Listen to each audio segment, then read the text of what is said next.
तो कृषि बिल पर किसानों ने आंदोलन को और तेज करने की चेतावनी दी है। दिल्ली सीमा पर किसान डटे हुए हैं और पुलिस ने एहतियात के तौर पर दिल्ली नोएडा लिंक रोड को बंद कर दिया। हरियाणा से लगी दिल्ली के छोटे रास्तों पर आवाजाही बंद कर दी गई है। मुसाफिरों के लिए ट्रैफिक पुलिस ने एडवाइजरी जारी की है, लेकिन कल जो बातचीत तीसरे दौर की थी वो बेनतीजा रही। अब 3 दिसंबर यानी कल दोपहर 12 बजे का एक बार फिर समय तय किया गया है किसानों और सरकार के बीच बातचीत का। सरकार ने किसानों से कहा है कि वो एक मसौदा तैयार करके आए। हालांकि जो प्रस्ताव कल सरकार की तरफ से दिए गए वो भी किसानों ने मानने से उस पर इनकार कर दिया। किसान एक मांग पर डटे हैं कि कानून वापस हो या फिर इसमें संशोधन हो। इससे कम पर कुछ भी मंजूर नहीं। लेकिन अब देखना यह है कि बातचीत के लिए रास्ता कैसे निकलता है। सिंघू बॉर्डर पर मौजूद है अशोक सिंघल।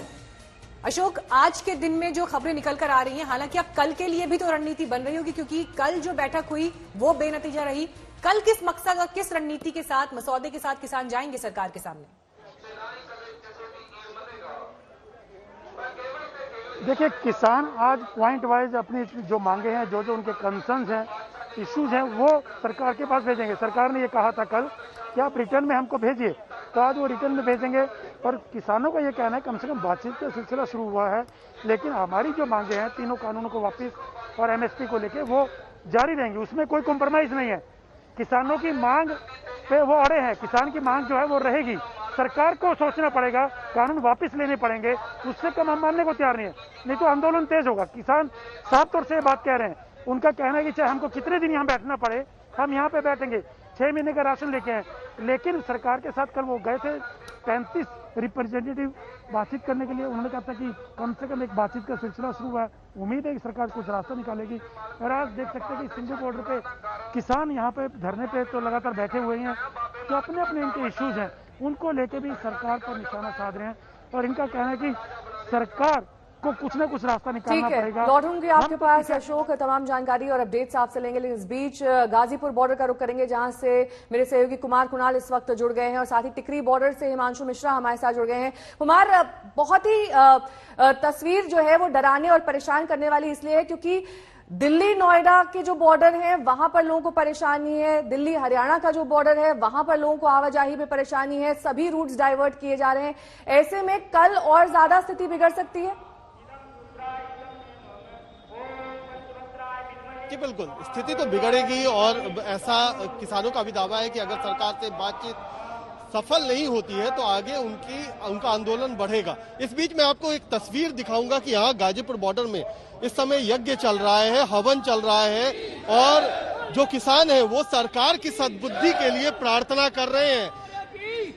क्या आप लोगों की क्यों यहाँ हवन कर रहे हैं? हवन इसलिए कर रहे हैं कि ताकि शुद्ध वातावरण हो और प्रधानमंत्री सरकार के मंत्रियों को सबको भगवान सद्बुद्धि दे।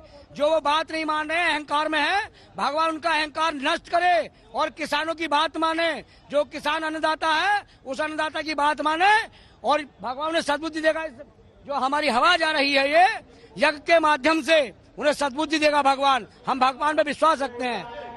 यहाँ वेद ऋचाएं चल रही हैं, यहाँ यज्ञ चल रहा है, हवन चल रहा है और ये कोशिश की जा रही है कि यहाँ से सरकार को बात पहुंचाई जाए यहाँ पर कि किस तरीके से यहाँ पर तमाम जो विरोध का है कि ये नायाब तरीका है। आपको दिखाएं कि पंडित यहाँ पर पूरी तरह से लगे हुए हैं, हवन में आहुति डाली जा रही है।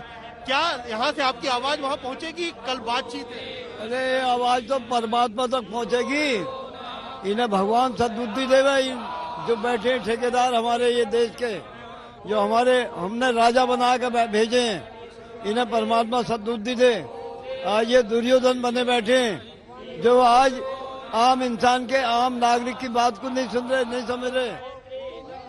स्थिति है यहाँ कह रहे हैं कि सरकार नहीं सुनेगी, लेकिन जो ऊपर की अदालत है, परमात्मा है, वो हमारी आवाज सुनेगा, वो सरकार तक ये बात पहुंचाएगा। और यही वजह है कि यहाँ पर इस समय यज्ञ का आयोजन किया गया है, हवन चल रहा है, जो ऋचाएं हैं, वेद ऋचाएं हैं वो चल रही हैं।